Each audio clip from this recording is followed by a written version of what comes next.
Well, fancy meeting you here. Probably don't really fancy it at all.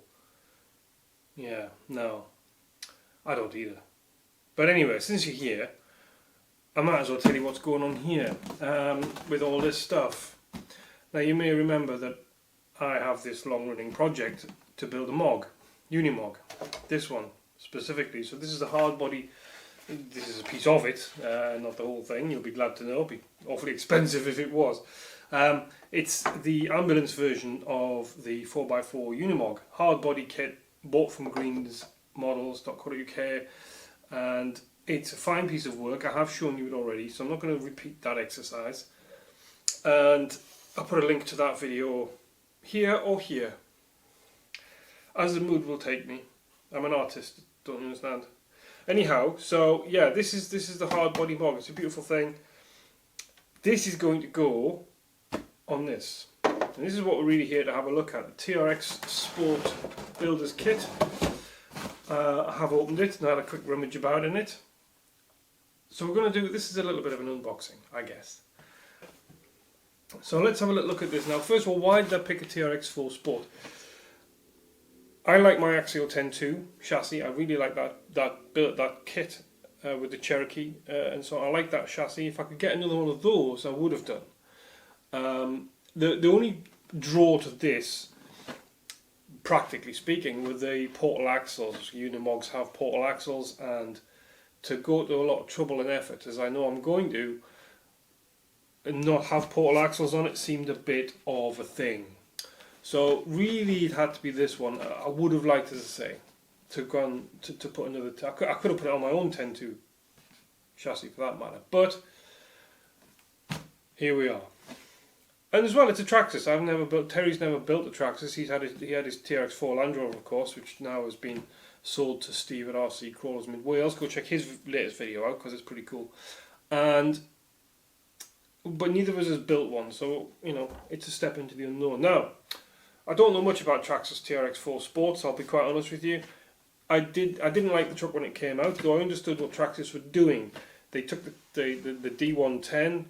And they simplified it. They made it a shorter wheelbase, a 313mm, took all the electrics out of it, the fancy locking diffs and all that gubbins, and just made a bog standard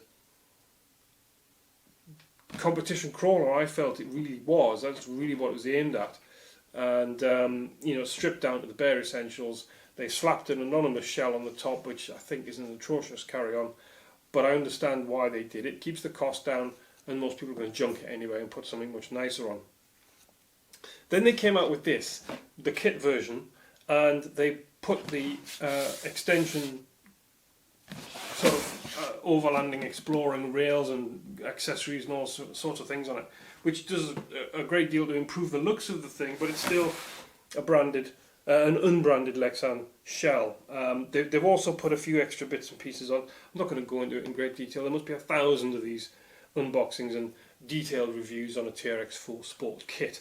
My thing is, I'm going to use the chassis, and you know, because it's got portal axles and it's a Unimog, it should have, right? So let's get in and have a look at the bits that are going to really make a difference.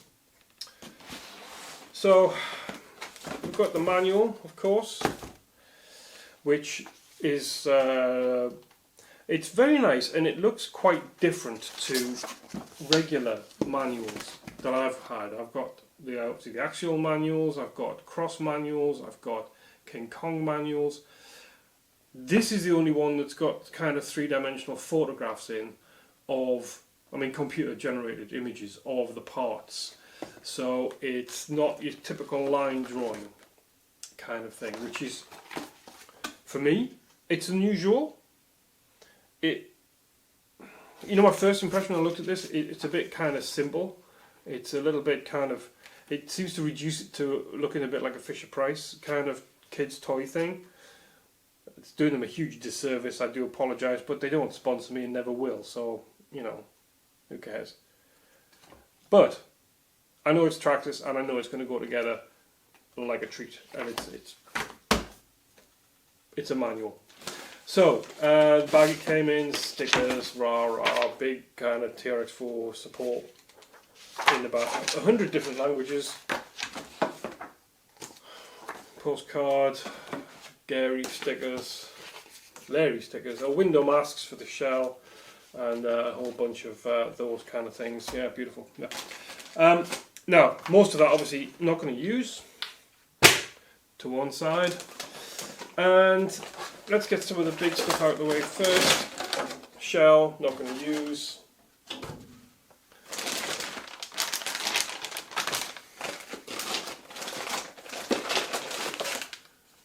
There's any number of odds and ends. Right, so this whole bag, I'm going to guess, is the body mounting bag. Yeah, it's got bumpers in it, it's got the whole kind of overlanding roof rack, all the tanks and accessories and stuff, wing mirrors I can see in there, a plastic winch with a winch cable sticker. Nice. Even WPL give you a plastic winch cable, you know, moulded winch cable. Anyway, not going to use any of that. This will all get eBayed. I have no doubt at all. I will eBay all the spare Traxxas bits I'm not going to use. A bag of tyres and wheels. They're meant to be really good tyres, and Terry's stock tyres on his D110 certainly, you know, seemed as good as any, really. So as kit tyres, they're probably really good. eBay.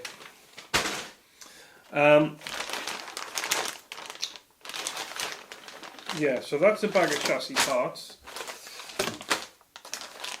Dampers, suspension. Now, here's the first point of interest. Just plastic body parts, boring. Suspension, shocks. So what I'm planning to do with this Mog is, these are 90mm shocks, like typical 313mm crawler wheelbase.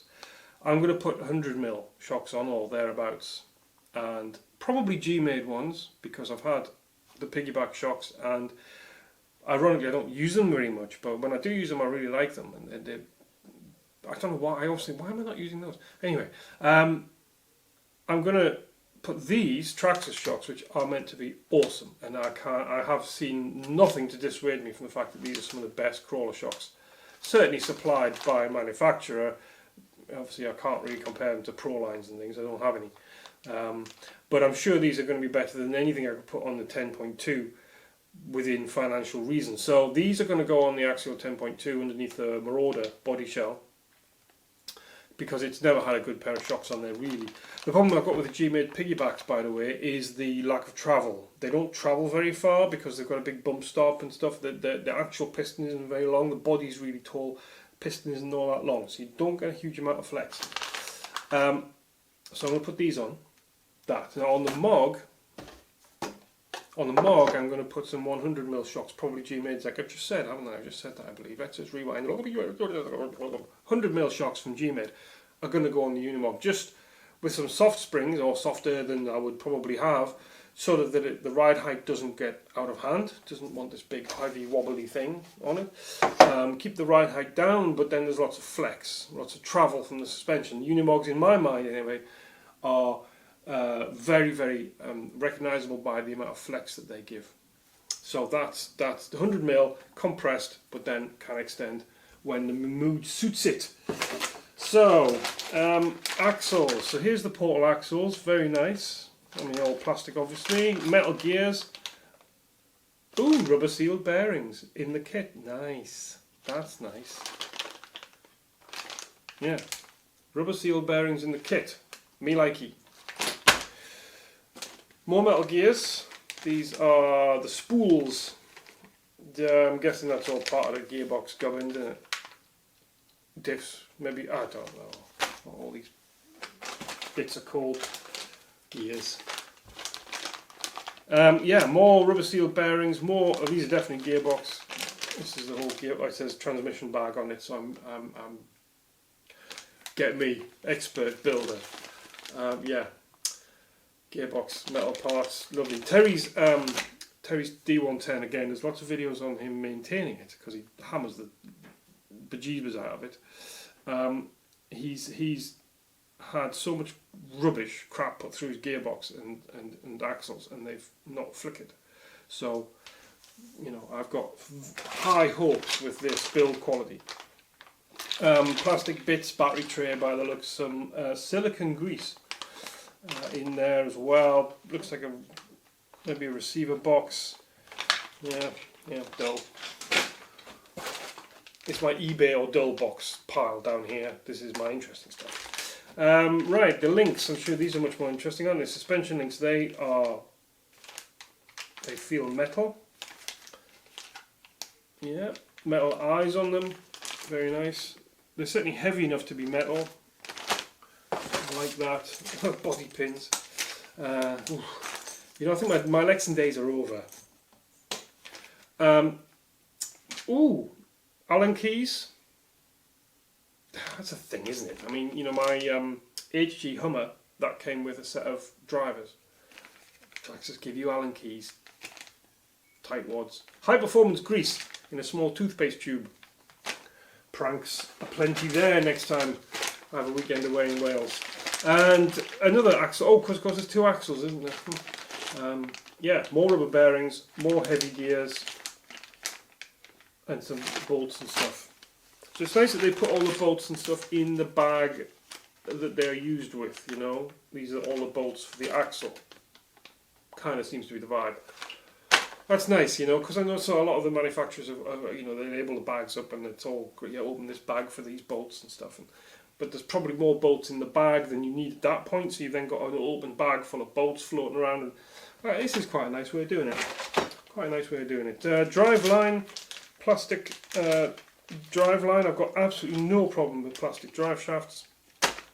My 10.2 drive shaft is the original one, and I've hammered that. And it's, somebody once said, I can't remember who it was, maybe it was Johnny on Aussie RC. He said that, you know, that's a good place to have give in your system, in your drive line. Especially if you're putting metal axles in, metal gears in, your transmission and all the rest of it. There's not a lot of give for when things get tight, you know, and pressured. And if you've got a plastic prop shaft, drive shaft, then you've got a little bit of give. And if something's going to snap, you might think it's that. That might be the thing, and it's an easy fix, easy to take off, easy to put a new one on. It's not a big drama, okay? And I know all about things snapping under pressure. My Hummer wheel snapped off, didn't it, in Wales, on its first run. And of course we've got the chassis rails. Let's put it down, casting in shadow, darlings. So we've got the chassis rails, that's okay. So pretty much the Mog's going to look a bit like that. Is that clear enough? Yeah, you all picture it now? I think so. Is this the right way up? Tell, is this the right way up or not? You're the expert at getting chassis the right way up, aren't you? No, you're not. I remember now. Yeah. So chassis rails, nice, beefy, C-section, lots of holes in them. Fantastic. So that's really it. So what's going to have to happen now, and where we're going to catch up with this, I'm going to build the chassis and eBay a bunch of that stuff to fund the shocks, basically. So I'm going to order the shocks soon. I'm going to build the chassis, and we'll catch up, I think, then.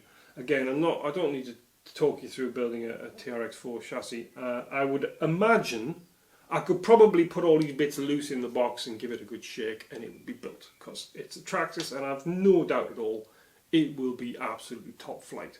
So I don't intend to bore you all to death with a big build of how to put a Traxxas axle together. Right? It's familiar ground, I'm sure, to everybody. So, or it can be if you want to see it. Just what we're going to catch up with next. I'll have the chassis built. The main important stuff, I feel, and we're talking to Terry about this, is the idea of you know, joining me on the project, because it's quite as usual with me, it's a long drawn out process, and so teach you to subscribe, don't it?